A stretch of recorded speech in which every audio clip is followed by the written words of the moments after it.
Come on in.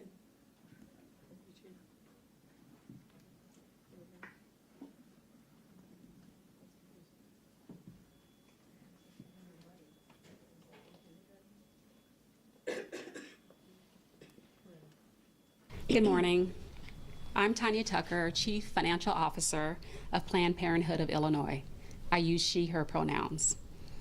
Thank you, Mayor Lightfoot, for issuing today's executive order. You have already shown leadership on the right to reproductive health care through your pledge of funding to support patient access. And today you continue to demonstrate that leadership by protecting those who seek and provide reproductive health care in our city. I want to start by making it clear that despite what's been happening in states all around us, abortion is still safe and legal in our state and in our city. I know that it can be confusing and stressful to see that abortion is being banned all around us, but we have the Reproductive Health Act that makes our right, your right to reproductive health care, a fundamental right in Illinois law. Unfortunately, some politicians in other states are not only happy with banning abortions in their states, they have been talking about passing anti-abortion laws that will follow patients who seek care in states where abortion remains legal. This can put both the patient and provider at risk of criminal and civil penalties in another state. Thankfully, we have leaders like Mayor Lightfoot who understands that everyone in the United States has the right to freely travel, and it would be an overreach for politicians to infringe on that right. Today's executive order simply directs the city not to help enforce another state's anti-abortion law. Everyone in Illinois, whether they're a resident or not, has the fundamental right to the full range of reproductive health care, including abortion. Planned Parenthood of Illinois is committed to providing that right, no matter what. Thank you. And it's now my pleasure to introduce you to Mayor Lightfoot. Thank you. Thank you, Tanya, and thank you, Planned Parenthood of Illinois, for all the hard work that you do every single day. I know that you all, unfortunately, have been prepared, but we stand as mayors and legislators to really help support the work of you and the other providers. So good morning, everyone, and thank you all for being here. Today, we're here to take a major step forward in our mission to protect reproductive health care and advance reproductive justice in our state and city. Joining me in this effort are State Representative Kelly Cassidy, Alderwoman Rosanna Rodriguez Sanchez, Alderman Carlos Ramirez Rosa, Alderman Matt Martin, and Alderwoman Maria Haddon. Also, Deputy Chief of Training Antoinette Ursetti of the Chicago Department of Police, Chicago Department of Public Health Commissioner Dr. Allison Arwady, and representatives from the Chicago Abortion Fund, Planned Parenthood of Illinois, and Midwest Action Coalition.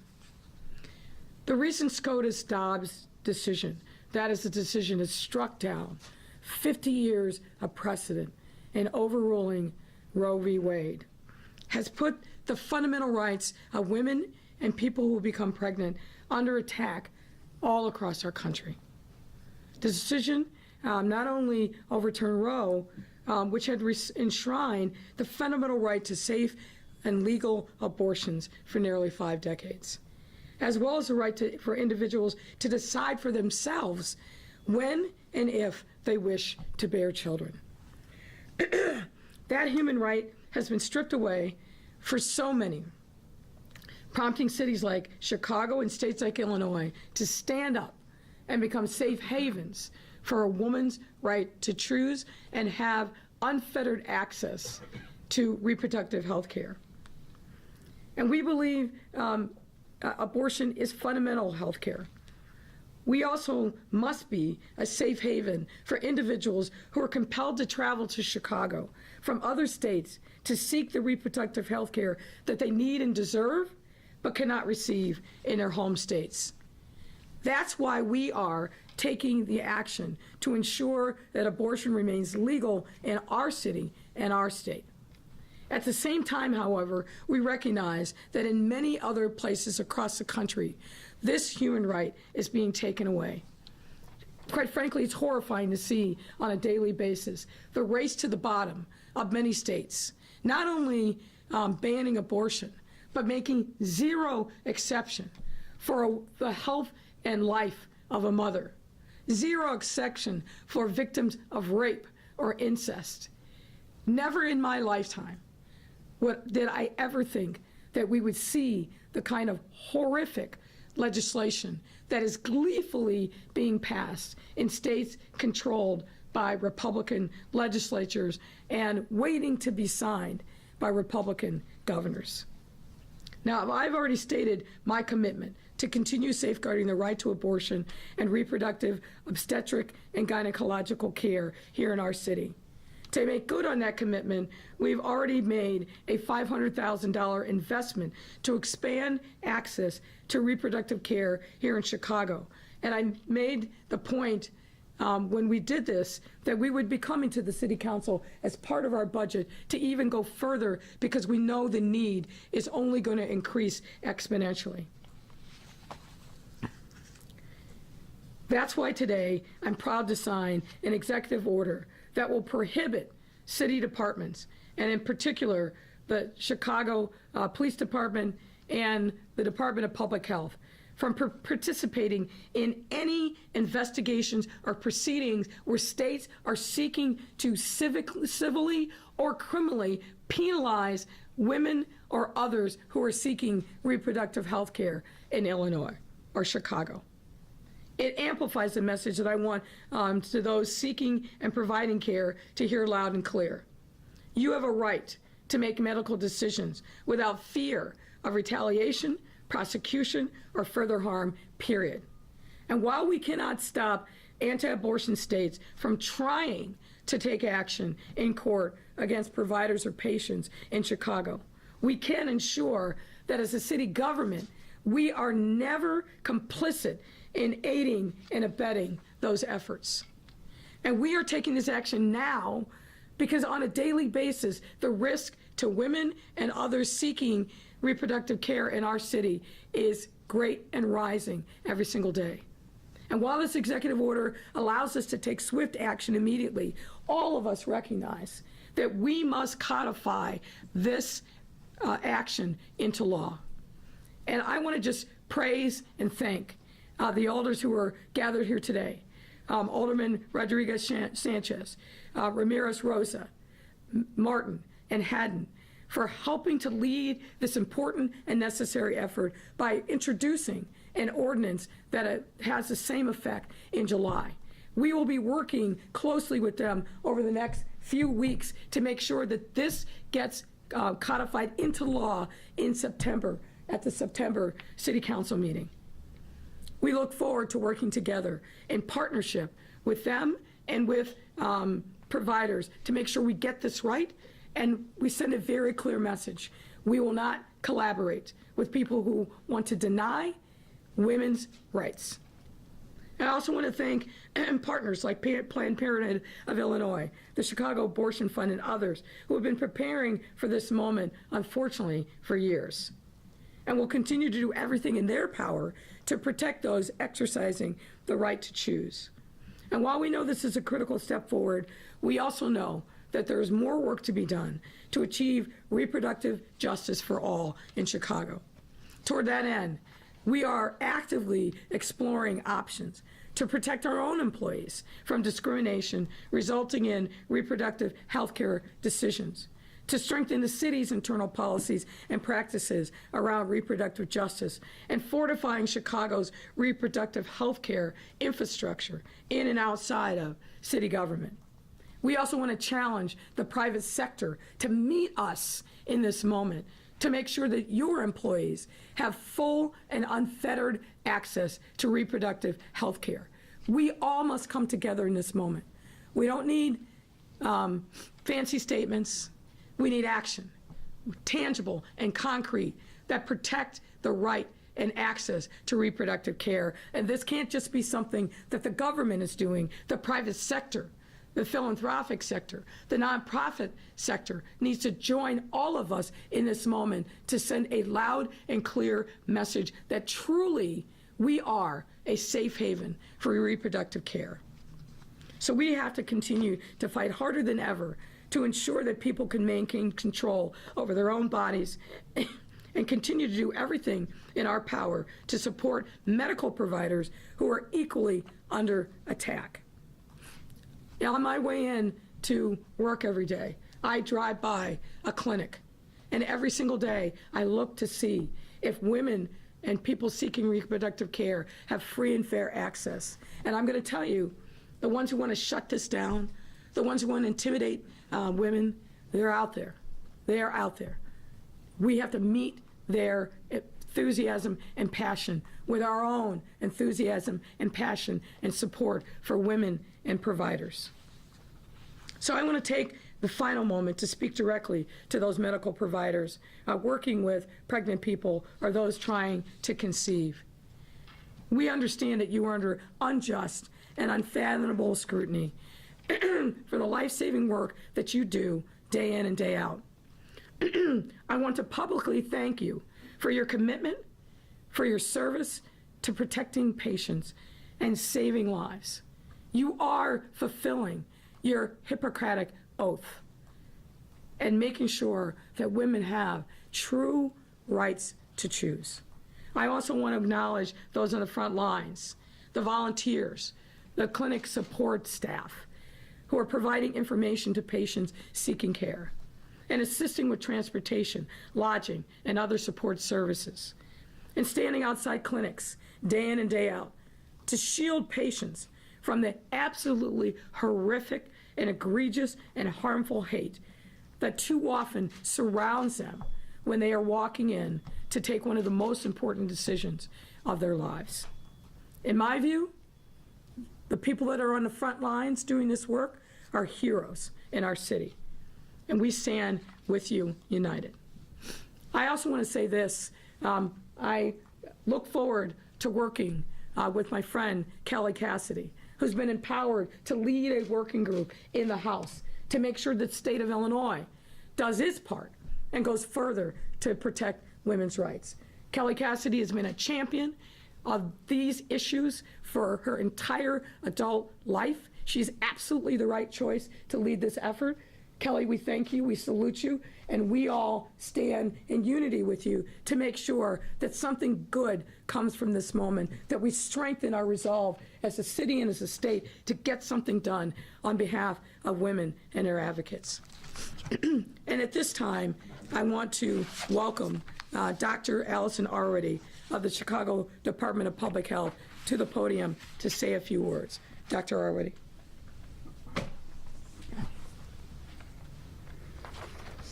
Thank you, Mayor Lightfoot. Abortion is still legal in Illinois and in Chicago. Abortion care is health care. And when we think about comprehensive reproductive health care and protecting it in all of its forms, yes, we think about providers, but we also think about the legal infrastructure that protects this human right. And I want to thank Mayor Lightfoot, all the leaders who are standing up here for taking action quickly. We're extremely fortunate in Chicago to have a strong network of providers and advocates and organizations, whether that's nonprofits like the Chicago Abortion Fund and the Midwest Access Coalition that provide the practical support for those who are seeking abortion, help pay for medical procedures, travel, and lodging costs, or whether that's the incredibly dedicated providers at hospitals, at clinics, at organizations like Planned Parenthood. There's a lot of misinformation on this topic. At CDPH, we want you to have the right information. Please go to chicago.gov/abortion care to see exactly what is happening legally, to learn more about your options and needs, and to see information for trainings for pregnancy options counseling for those who want to learn more or become more involved. There are resources for people seeking abortion, of course, but also for a wide range of reproductive services. It is so important that anyone who has a positive pregnancy test receives comprehensive, non-biased, medically accurate information. Everyone deserves to decide for themselves if, when, and how to become a parent. And I know that decreased access to abortion care is going to be a major problem for public health. It is also a personal crisis happening every day already for people across this country. Through these actions today, granting protection for city departments and healthcare providers to continue meeting the standard of care when we care for patients, we're reinforcing our commitment to building a more equitable, safe, and healthy Chicago for all. And with that, I'm pleased to bring up Alderwoman Rosana Rodriguez-Sanchez. Thank you, Dr. Good morning. I'm Rosana Rodriguez Sanchez. I am the Alderwoman of the 33rd Ward. My pronouns are she, hers. I am glad to be here today. Our bodies and our ability to make decisions and exercise autonomy over them are the most basic expression of our humanity. Mm-hmm. And without that possibility, we are in fact stripped of our humanity. I remember thinking when the leak happened for the Roe versus Wade decision, feeling like cattle, feeling like as a human being I was not being seen, and it didn't matter what happened with my life. And I know that there's a lot of people across this country feeling like that right now. So I'm very appreciative for this effort to put protections in place on a temporary basis, so that we can create the strongest possible measures to create sanctuary in the city of Chicago, so that we can protect people from being criminalized for exercising body autonomy. I also want to say that I am deeply grateful for the immigrant rights movement that taught us how to create sanctuary. Mm-hmm. The immigrant rights movement fought so hard to be able to get government, us, to protect people, to protect undocumented people. And they taught us the way, and we set that precedent. And now, because we have that blueprint, we can protect anybody that needs protection, right? We can find a way to protect people when we get a situation like what we have right now, an unfortunate situation that we're in.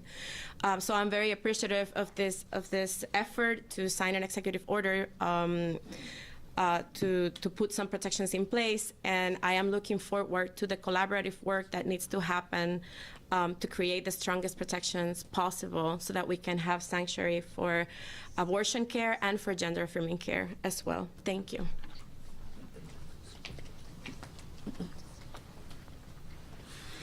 Good morning. My name is Carlos Ramirez Rosa, and I'm the Alderman of Chicago's 35th Ward. And I'm so happy to be standing here today as the City of Chicago takes a significant step towards making sure that we are protecting fundamental reproductive rights. In March of 1985, Mayor Harold Washington issued an executive order directing city agencies to not enforce federal immigration law. It was that executive order issued by Mayor Harold Washington that paved the way for the strengthened Welcoming City Ordinance and the strong sanctuary city policy we have for immigrants in the city of Chicago today. So this executive order that's being issued by Mayor Lightfoot today is paving the way to ensure that in the city of Chicago, we codify protections for reproductive rights.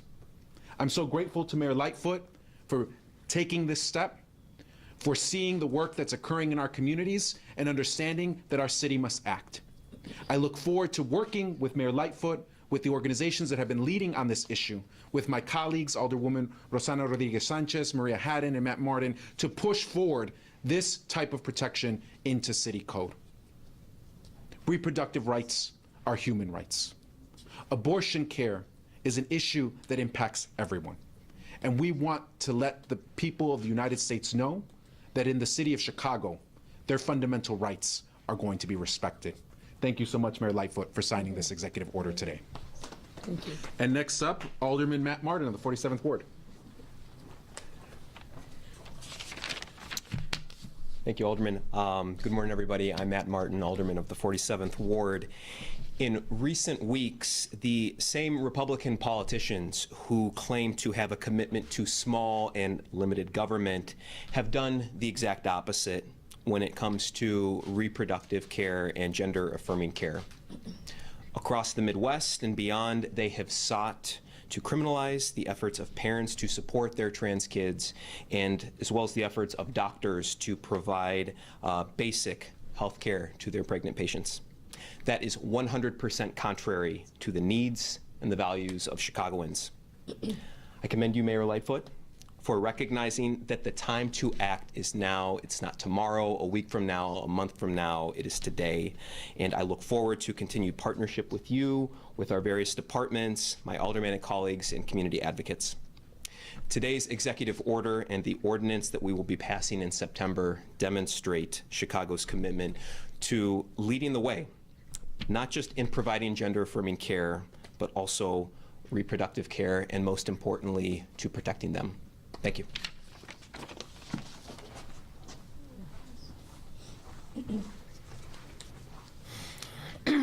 Good morning. Alderwoman Maria Haddon of the 49th Ward. Thank you, Mayor Lightfoot, for the invitation today. I want to thank my aldermanic colleagues, especially Alderwoman Rosanna Rodriguez-Sanchez and Ramirez Rosa. Thank you for your leadership in bringing this to us. I'll be pretty brief. Abortion is health care, right? Health care is a human right.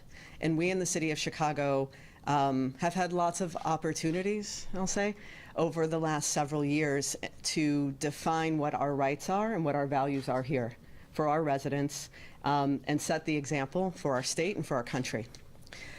I want to highlight the specific actions that we're doing today and that commitment that you see all of us making over the next coming months, and that is to codify these protections for our residents and people visiting our city in our code.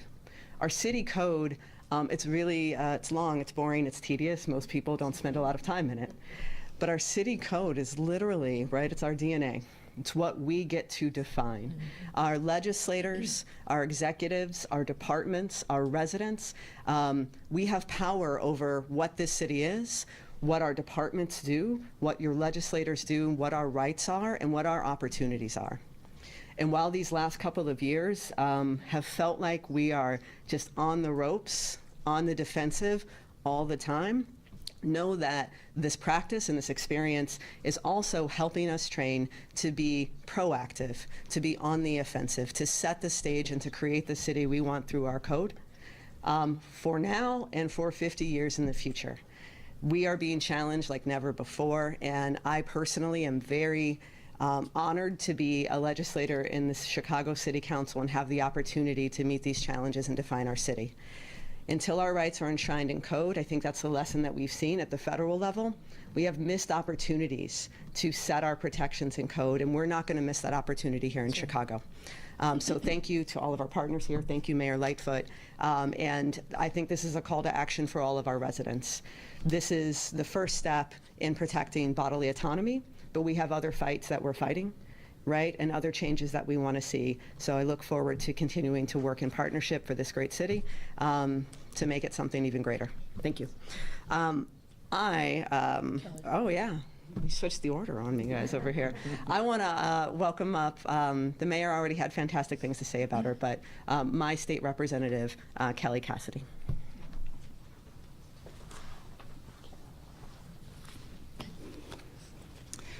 Good morning. I am Kelly Cassidy, State Representative of the 14th District. I use she, her pronouns. I am so pleased to stand with these partners. The morning after the Dobbs decision draft was leaked, in one of my earliest public comments, I issued a challenge to my colleagues at all levels of government to get creative, to think about what we need to do to go beyond the firewall that we have built around Illinois with regard to reproductive care and gender-affirming care. and to get busy coming up with ways to ensure that we didn't just protect it, but we affirmed it, and we made it accessible and possible for people to access it. And within 24 hours, Mayor Lightfoot stepped up with a $500,000 investment in providing that logistical support. And within weeks, these partners at the city level, including my alderwoman, Alderman Haddon, Alderwoman Rodriguez Sanchez, Alderman Ramirez Rosa, Alderman Martin, and I want to thank my buddy who joined me today for the ride down, Alderman Andre Vasquez, who have jumped in to figure out how to plug the holes. Today's step is a critically important one, and making sure that these protections are in place while we perfect the ordinance is very similar to our goal of the working group that the mayor mentioned. Over the weeks ahead, we will be convening not just as a working group of members of the Illinois House Democratic Caucus, but with our partners at different levels of government, with our partners in the nonprofit sector, and yes, with our partners, our colleagues in our bordering states who are the people most acutely aware of what's going to happen to their residents when they come to us. This is a process that will make sure that we aren't just guessing at what we need to do. It is about determining what the best path forward is, what the best protections, the most enforceable protections that we can come up with are possible. So I am so grateful to the mayor and to these alders for showing that example in real time. And I am so grateful that we're able to put these protections in place. One of the things I hear most often is from providers both here and out of state who are concerned about how much longer they're going to be able to provide care, and who are deeply, deeply worried about the well-being of their patients.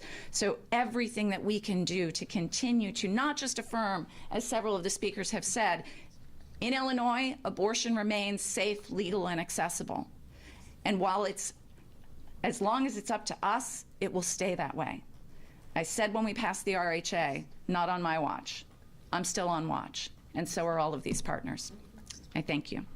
Thank you. Now we're going to sign.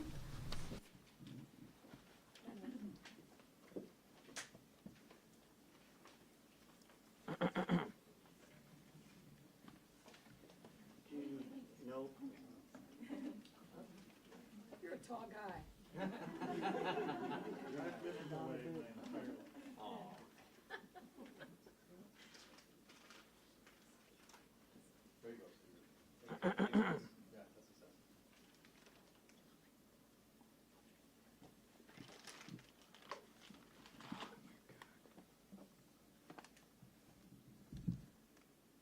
And we'll file this today.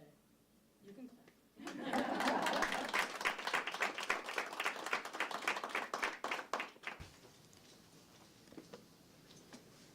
All right, now we'll take your questions. Thanks a lot, Mayor. Members of the media, Ali and I will bring down the mic. 2 questions per reporters. We'll start with on topic first. Mallory, WLS. Let me just say before we take your questions, one other thing that I want to caution women and those who are seeking reproductive health care in our city. We've seen an alarming number of false providers pop up, and they're particularly around the border of our city. They purport to be providing women with accurate information and counseling them, but that's actually not what's happening. So what I would say is, and frankly, I'd love to see some state legislation to address that issue. We're going. But I also want to make sure that for women, get to a trusted, competent source of information. Obviously, if you've got a doctor, go to your doctor. If you don't have a regular relationship with a doctor, please check out the City of Chicago website that Dr. already talked about, because there you're going to get accurate information. There you'll see various providers across our city that can help you. But I want to make sure that women are not fooled by these false providers who are popping up. And I wanted to make sure we emphasize that point as well. And we'll be looking at ways in which we can better regulate them in the City of Chicago. Now with that, I'm happy to take your questions. Hello. Heather. I was wondering, when will this become a youth engagement topic, talking about prevention of pregnancy and engaging beyond the abortion aspect of it and the law enforcement and governing laws of other states? When does it go to youth? Well, I think it already is, and I'll ask Dr. Rarity to come up and talk. This is something that is embedded into health learning in our schools, but I'll let Dr. Rarity fill in some of the details of that. Yes, I'll tell you that youth in Chicago, reproductive education is one of the topics they are the most interested in, have been advocating and really working with us, and in all formats, the gender affirming care we heard discussed, et cetera. The Chicago Department of Public Health works actually with Planned Parenthood and other partners in, for example, Chicago Public Schools, as we're working to make sure that there is a program called Chicago Healthy Adolescents and Teens, or our CHAT program.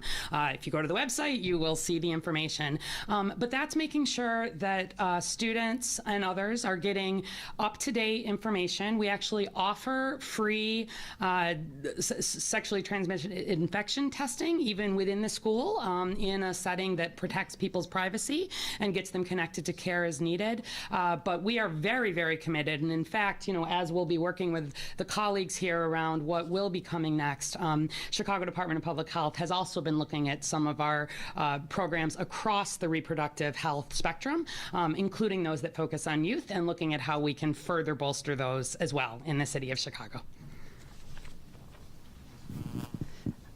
For you, Mayor, again, when are you expecting to release a financial timeline for the BEARS proposals and how the city will be paying for it? It's just more of a detailed explanation on that. Right. The working group is going to continue its action. Obviously, we need to know who the anchor tenant is going to be, but we're going to be developing several different scenarios and put some dollars around that. So that work is underway, and we'll let you and the public know as soon as it's ready. But I'm anxious to keep going. And again, keep in mind, obviously, a lot of focus and emphasis is on Soldier Field, but this is really part of kind of reimagining the museum campus and making sure that it's accessible, whether you have one of those very expensive tickets to get into a museum or you just want to enjoy what is available at the museum campus. And we want to enhance the offerings that are available there, put in more access to nature. So if you looked at the entire museum campus plan, there's a lot to it, and we're going to be picking off the low-hanging fruit as quickly as possible. Any on-topic questions first? To whomever, I guess, would best be able to answer this. I know after the Supreme Court decided not to take up the Texas law, Illinois started seeing an increase in people coming for reproductive health and abortion. Now that the Supreme Court has made a decision on that, can anybody kind of quantify just the increase in what we've seen here in Illinois and in Chicago? Well, I'll channel Jennifer Welch and invite Tanya to come up if she chooses. The estimates that we have heard from providers is approximately 20,000 new people coming to Chicago. That's obviously just an estimate. And I don't know that anticipated at what we're seeing right now with Indiana banning abortion. We're worried, of course, about Michigan. We're worried about Iowa. We're worried about Missouri. I think that, frankly, is a pretty low estimate. And yes, the providers that we talked to already started to see that increase in people coming from Texas and other states. So I think it's going to go up exponentially, but we're going to try to quantify that as best we can. We're going to need that data as we head into the budget season to think about what our obligation is as a city government, and I know the state is looking at that as well, and increasing the amount of funding that's available to our healthcare providers. I don't know, Tanya, if you want to jump in and say more. I think you covered. I can't quantify it But we definitely have seen an increase, and as the mayor said, the anticipation is that, you know, it will increase by $20,000, it's the CFO and me, 20,000 patients, and likely more. And that is since the Supreme Court decision, or I'm sorry, since the Supreme Court decision, the 20,000, or the That is Texas? the anticipated over the okay, next okay. fiscal year. I'm happy to share what the Chicago Abortion Fund has Oh, yes, seen, if please. that's helpful. Yes, be great. Hi, good morning. Megan J. Fo, she, her, Executive Director of the Chicago Abortion Fund.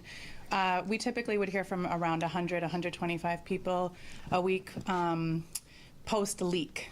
Pre-leak, it was less than that, so post-leak about 125, because even though that didn't affect legal accessibility, it still confused people, and they didn't know where to go, and they knew Illinois was safe, and so they knew Chicago was safe, and so they were coming to Chicago. Since Roe has been overturned, we've supported over 600 people, around 200 a week, so that is nearly doubling what we were seeing before that. And that is, as the mayor said, only with really Wisconsin having, in our region, being the most significant change. But we have seen people travel from as far away as Arizona regularly. For a while there, abortion was banned, it's back up. Kentucky was banned for a while, it's back up. We're seeing people regularly from Ohio, but Wisconsin is the major source right now. And we anticipate Indiana within weeks will also fall, and that will be a massive increase really rapidly. Moving on to Alice, the Tribune. Hi, Mayor.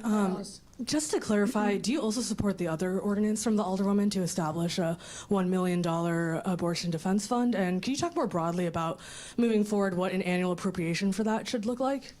Well, I think we have to work more with the providers to see specifically what they need. One of the biggest things that I think is going to be driving the increased cost is the cost for travel and lodging. We've had some initial conversations about what we can and should do as a city to really offset those expenses. So I think it's early to put a number on it. We've got to talk more with the providers. We've got to see what the data is providing us. But it's going to be a healthy number. There's no question about it. And can you talk about exceptions to this order, such as if a judge signs a warrant or other court order?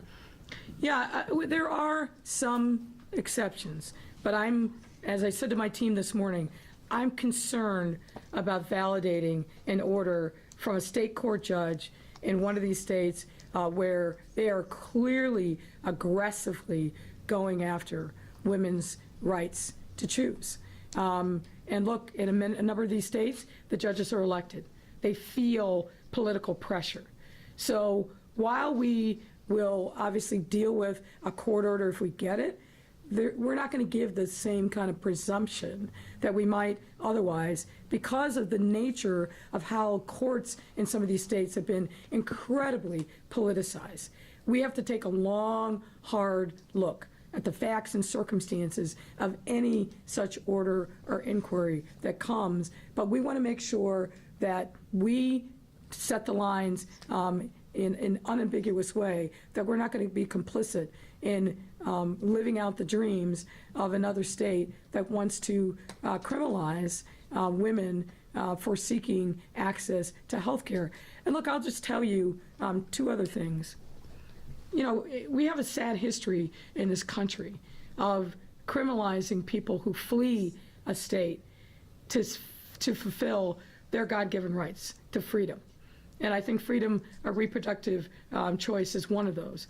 But I'm really thinking a lot about the fugitive slave laws that were passed earlier in our country's history. We can't go back to those times. Now, I can't account for what legislatures in other states choose to do, but here in this state, we have to fight back against any effort to demonize women and others who are seeking reproductive care. That's not who we are as a country. I still firmly believe that, despite the very difficult moment that we're in. And states like Illinois, cities like Chicago, we have to stand firm and say, not in this time, not on our watch. I also want to acknowledge Deputy Chief Antoinette Ursetti, who's the head of the training academy here in Chicago for the police department. This is going to be something that's important for every single officer to understand what their responsibilities are. And I think that Alderwoman Rodriguez Sanchez said it exactly right. We know how to do this because of the fight to make sure that Chicago was truly a sanctuary city for immigrants and refugees. We worked hard with the police department to make sure that they understood what the limitations of their power were, and to not be fooled when they got the call from ICE saying, hey, can you just help us? No, we cannot.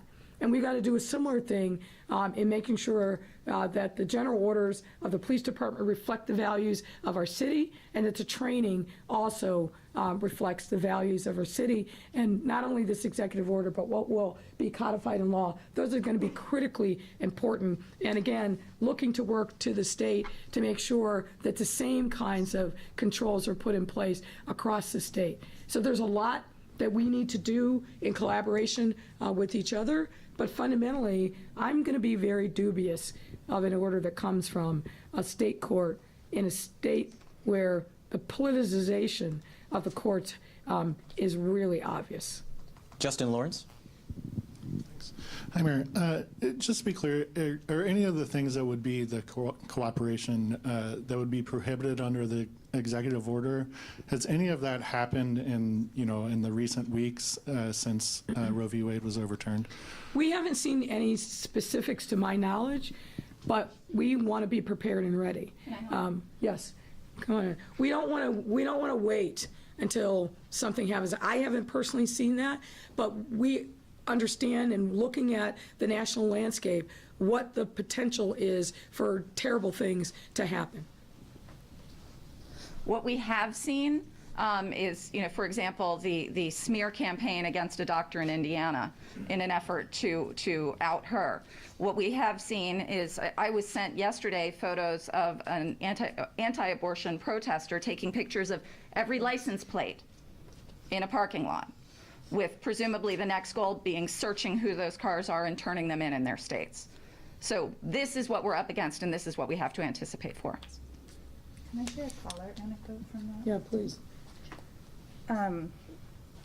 Immediately when Roe fell, we had people, as I said, coming from Wisconsin into Chicago, and I heard from multiple people who were very concerned if they got pulled over on their way back home from Chicago, could they be arrested? Could they be criminalized? I am terrified. I have children at home. I'm leaving them with a sitter.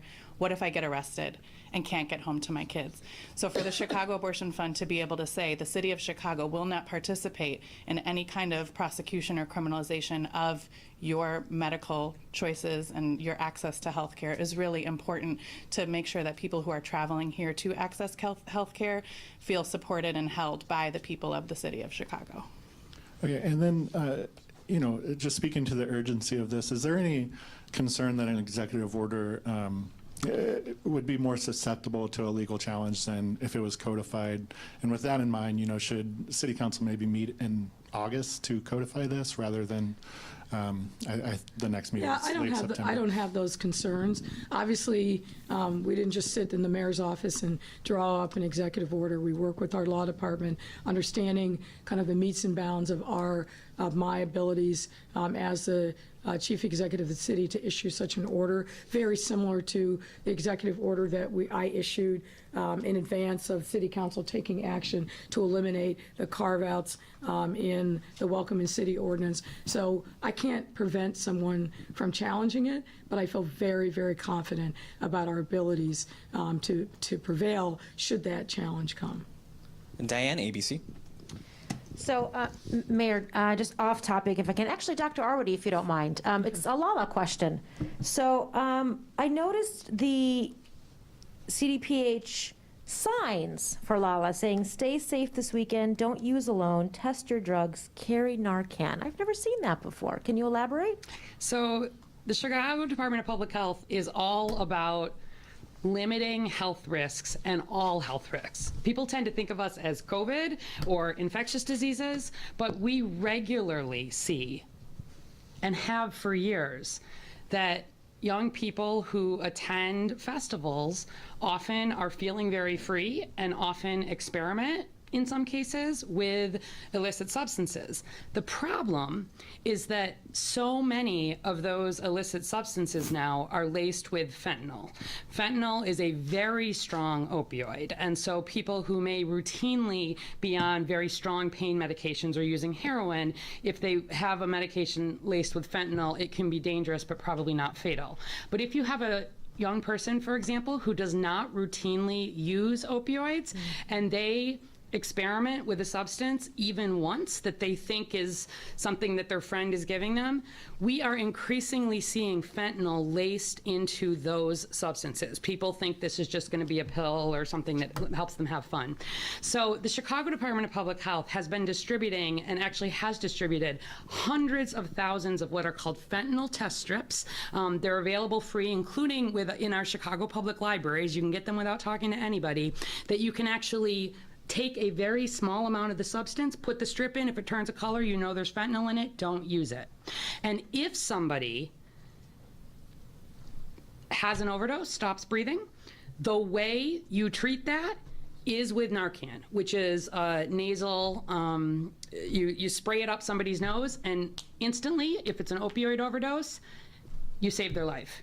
Honestly, if I had a choice between everybody, just given how much of a problem we're having with opioid overdose, a choice between everybody knowing CPR and everybody knowing how to use and carrying Narcan, I would probably choose Narcan, especially in groups that are younger. We also have that available free, including at Chicago Public Libraries, most of them.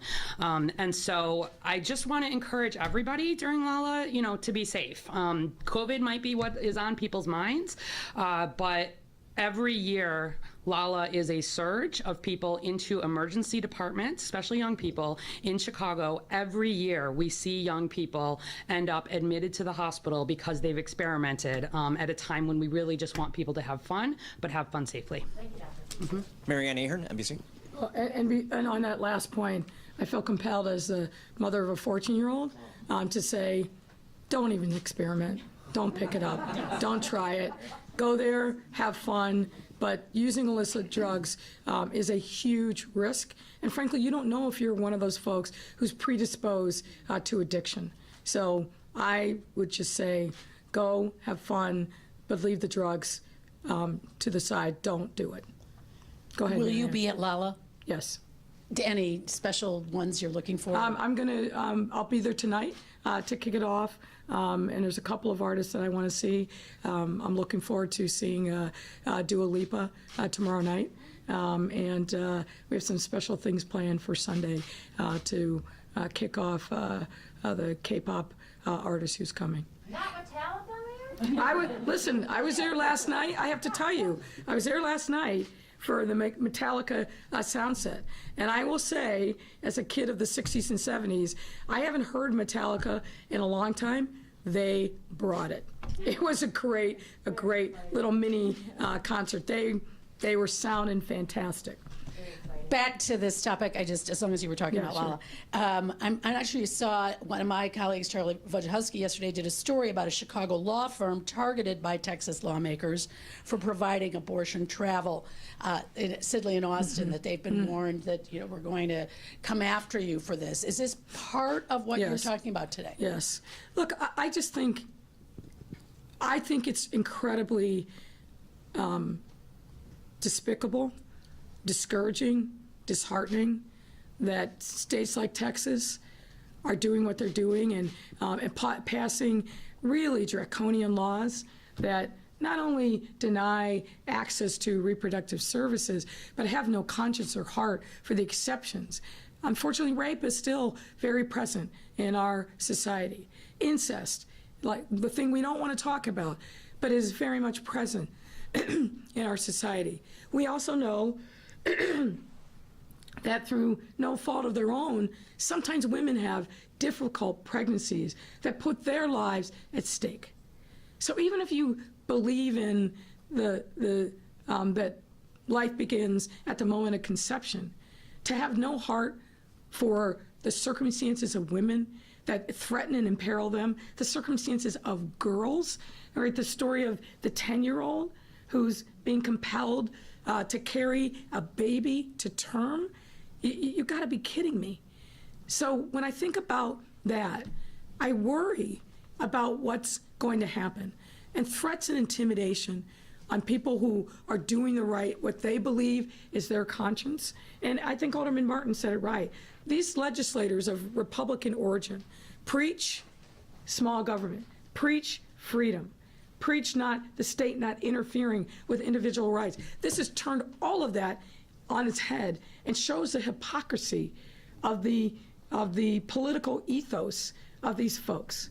Now, again, I'm unabashedly pro-choice, but what I also know is that we can't threaten people who have a different point of view.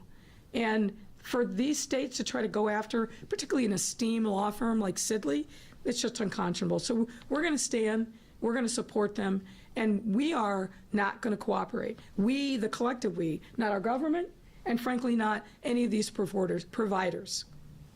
Could I ask you, I know you put out a statement last night, but do you regret trying to fire those 2 teachers? Well, let me be clear. I did not try to fire those 2 teachers.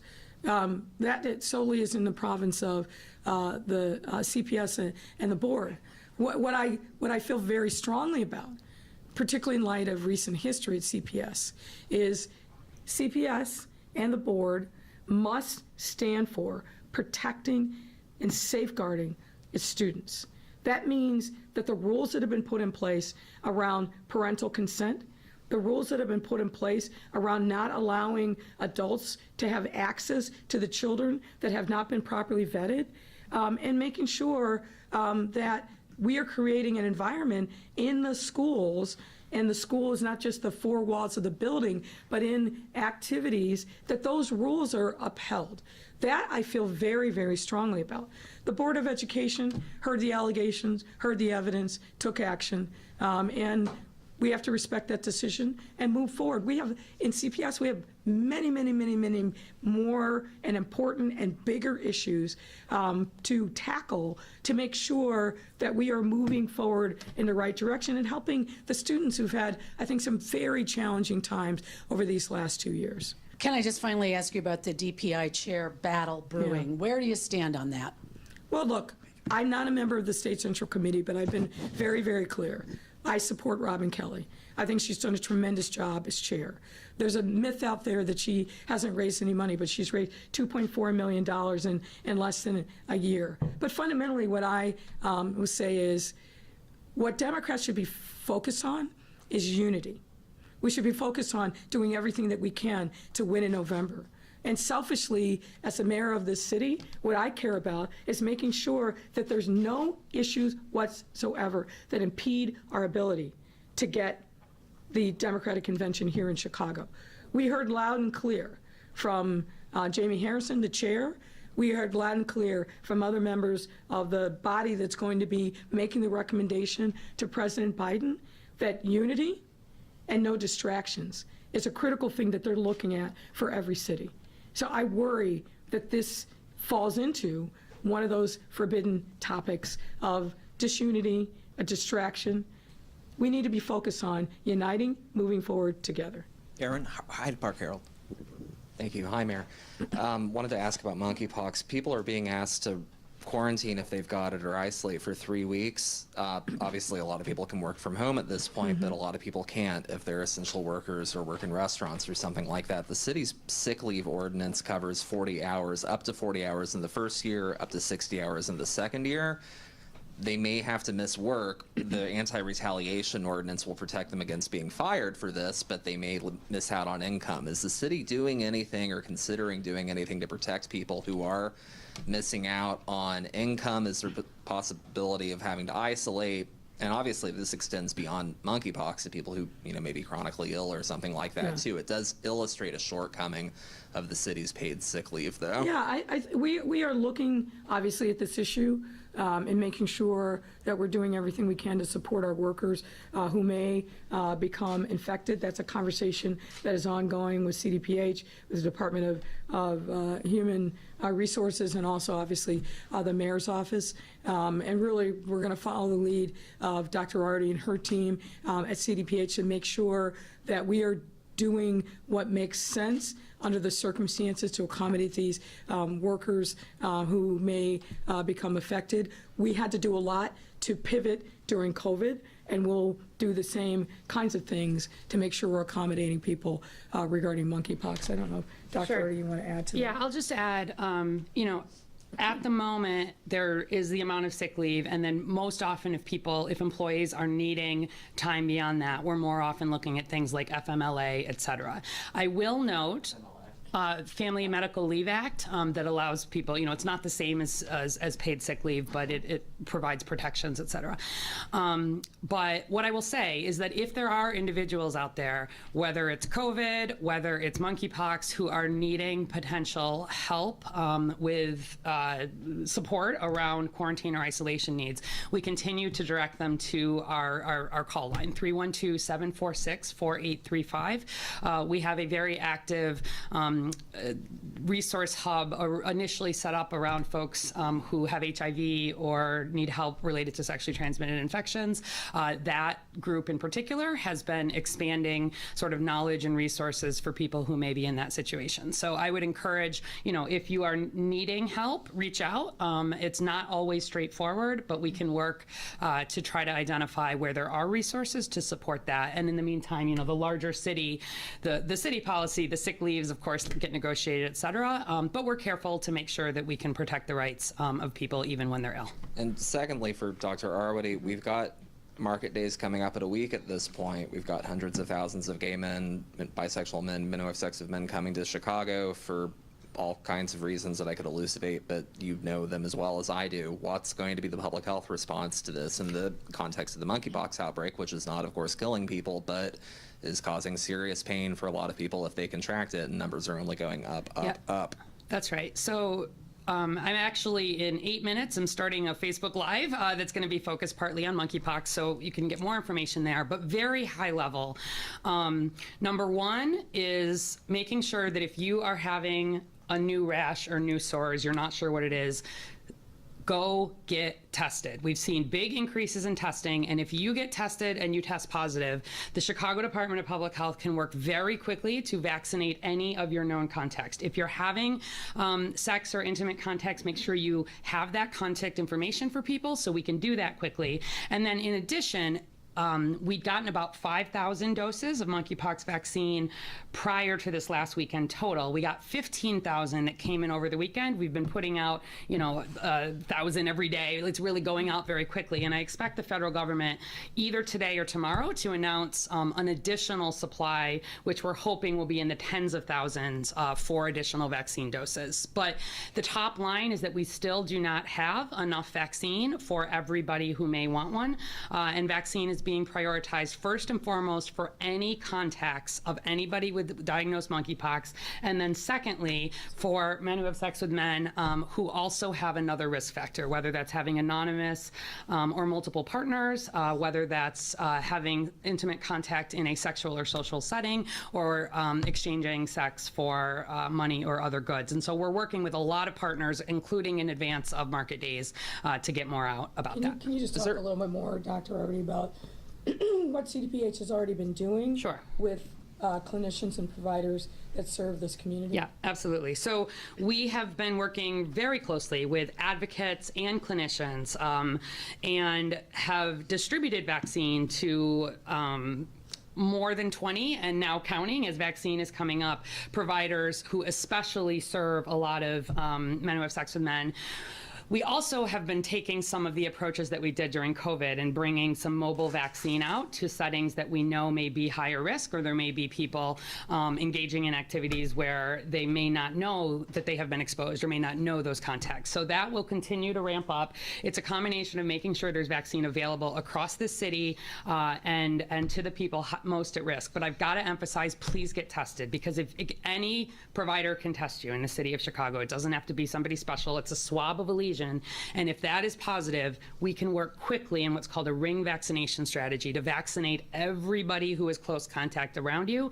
That is the top priority for really controlling this outbreak. And know that this is spread through skin-to-skin contact with a lesion. So if you're not feeling well, avoid sex, other intimate activities until you get tested. But just to ask, though, I mean, in terms of thank you, just to follow up, just non-pharmaceutical interventions at sex clubs, at sex parties, at circuit parties, at nightclubs, at these places where really intense skin-to-skin contact happens, or just, intense interpersonal skin-to-skin contact happens. Are you guys in contact with organizers at these kinds of venues, or what are those conversations like? What are you guys having? I'm imagining there's no conversations about closing these things down in advance or anything like that. But what are the conversations like with the people who are having these things? So we've been having, just to give you a sense, every day basically my department is doing webinars, conversations, whether it's with providers, getting hundreds of Chicago providers, whether it's with businesses or settings like this, whether it's with some of the advocates, and so. We are very confident that, first of all, we develop sort of top-line messaging, and we encourage all of these settings to adapt that to their setting and the people who are there. But also, I'm really pleased with the approach that we've been using, because we're getting this vaccine where it is most needed. And so we will absolutely continue to do that as the supply increases. Thanks, everyone. Have a great day.